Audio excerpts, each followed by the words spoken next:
Саламатсыздарбы, кабарлардын топтоо менен тааныштырып, студияда мен Альбина Жолоева. Айкөл чек ара тозотундагы окуяга шектелген чек арачы күнөөсүн мойнуна алды. Учурда кылмыш жасоого эмне себеп болгону такталууда. Бул тууралуу Азаттыкка чек ара кызматынын маалымат катчысы Гүлмира Бөрүбаева билдирди. Иликтөөнүн алдын ала маалыматтарына караганда, тозоттогу кол салуу чек арачы тарабынан уюштурулган. Учурда кылмышка тиешеси болушу мүмкүн болгон башка адамдар жана бул кылмышка эмне түрткү болгону иликтенүүдө, деди Бөрүбаева. Тергөөнүн купуялыгынан улам мындан артык маалымат берилген жок. 16 январда түнкү саат 11 чамасында Лейлек районунун Айкөл чек ара тозотунда болгон ок атышуудан бир чек арачы набыт болуп, экөө жарадар болгон. Алдын ала маалыматтарга караганда ок аңчылык мылтыгынан атылган.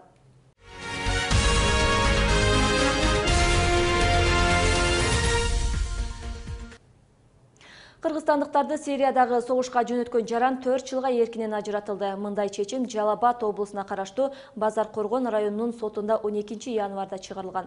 Бул тууралуу УКМКнын басма сөз кызматы билдирди. Белгилүү болгондой, эл аралык террордук уюмдун мүчөсү жана чагымчылдык менен алектенип келген 24 жаштагы Т.Ш. аттуу жаран Кыргыз Республикасынын кылмыш жаза кодексинин 375 беренеси боюнча күнөөлүү деп табылган.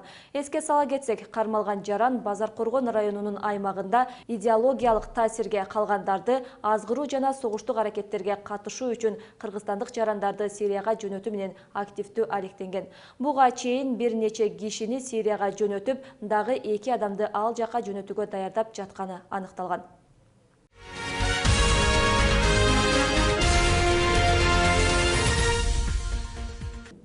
Ички иштер министринин маалыматында жыл сайын 1000ге жакын бала зордук зомбулуктун ар кандай түрүнө кабылат. Ош облусунда мындай тагдырга кабылган өспүрүмдөрдүн саны 20%га өстү. Ошол себептүү Акыйкатчы институту зордук зомбулук көрсөткөндөргө эң жогорку жаза киргизүүнү сунуштап чыкты. Ал арада коомчулук зордук көрсөткөндөрдү химиялык жолу менен бычып салуу оң натыйжасын берет деген пикирлерин айтышууда. Ал эми жарандык коом өкүлдөрү көйгөйдүн алдын алуу жолдору оң натыйжасын берет деп эсептейт. Балдарга карата зордук зомбулукту токтотуу чараларын кабарчыбыз иликтеп көргөн. Сюжетти кабарлардын жыйынтыктоочу чыгарылышынан көрө аласыздар. Андай опекунствону эч ким официально албайт да. Мисалы үчүн ата-эне официально албайт. Биз сүйлөштүк. Ата-эне дагы айтат, ой, албайбыз биз официально деп. Мындай мыйзам түрүндө алар алгысы келбейт да. Бир туугандар да алгысы келбейт. Бирөөнүн баласын официально түрүндө алгысы келбейт. Мындай сүйлөшүү түрүндө алышат, анан официально түрүндө алгысы келбейт. Эгерде аны официально түрүндө алгысы келбеген ата-энелерди Кыргызстандан чыгарабаш керек да. Январь ичи күйүүчү майлоочу майларга болгон баадагы төмөндөшү күтүлүүдө. Бул тууралуу бүгүн маалымат жыйынында Кыргызстандагы нефтрейдерлер ассоциациясынын президенти Медетбек Керимкулов билдирди. Анын айтымында Орусия базарындагы күйүүчү майлардын дүң баасы өткөн жылдын декабрынан бери өзгөрүлө элек. Ушул тапта күйүүчү майларга суроо талап азайып, ал эми мунай азыктарын өндүрүү баштапкы деңгээлде калууда. Мындан улам базарда товар көбөйүп, талап азайышы күйүүчү майдын дүң баасынын төмөндөшүнө шарт түзүүдө. Мындан тышкары мунайга болгон баанын түшүшү дагы буга себеп, деди Керимкулов. Кыргызстанды күйүүчү май менен камсыздаган монополист ишкана Газпром нефтин маалыматына караганда өлкөдө жогорку талапка ээ болгон АИ 92 үлгүсүндөгү бензин 49 сом 90 тыйынга чейин өскөн. Бүгүнкү күндө анын баасы 42 сомдун тегерегине түштү.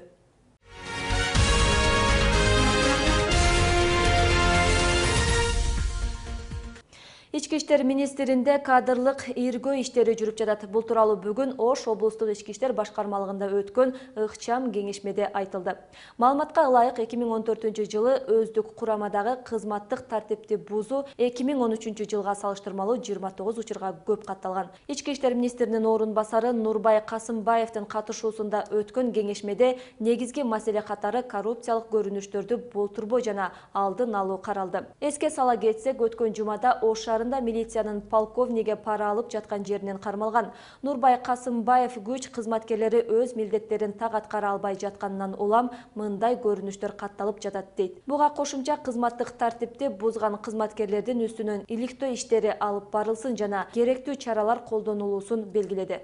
Акча табууда туура эмес кадамдарга барган кызматкерлердин ардуу болуп саналат. Бул иш-чараларды мындан ары да күчөтүү максатында ушул жыйын башталып турат. Бул жыйын менен ошо жыл башынан бери жыл ичинде кандай иштерди аткарабыз, ошого талаптарды коет дагы, иш чаралар түзүлөт.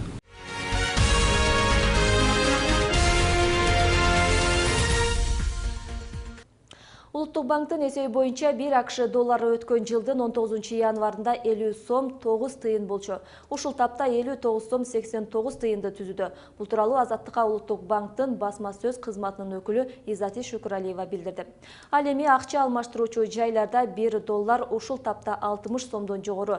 Доллардын баасы өскөнүнө байланыштуу Улуттук банк өткөн жылы 48 жолу интервенция жасап, 516 миллион долларды базарга чыгарган. 2015 жылы 2 жолу интервенция жасап 47 миллион 220 миң долларды базарга чыгарды. Улуттук банк сомдун куну түшүүсүнүн бир себебин акча алмаштыруучу жайлардан көрүп, аларды жабуу сунушун коомдук талкууга койгон.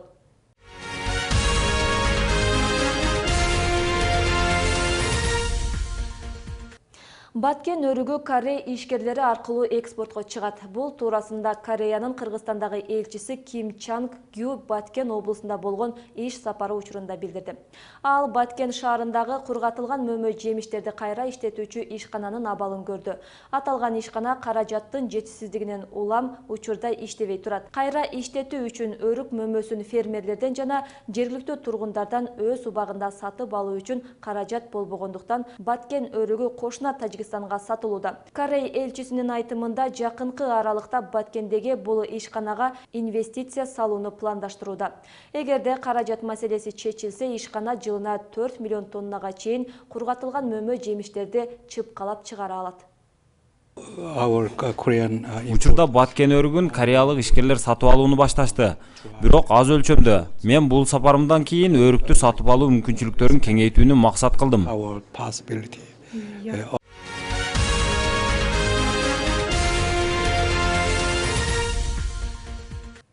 Жылдын алгачкы айында Ош шаардык көрктөндүрүү жана жашылдандыруу мекемеси көрктөндүрүү иштерин баштады. Өткөн ишемби күнү шаарыбыздын Монуев көчөсүнө 70 арча орнотулду.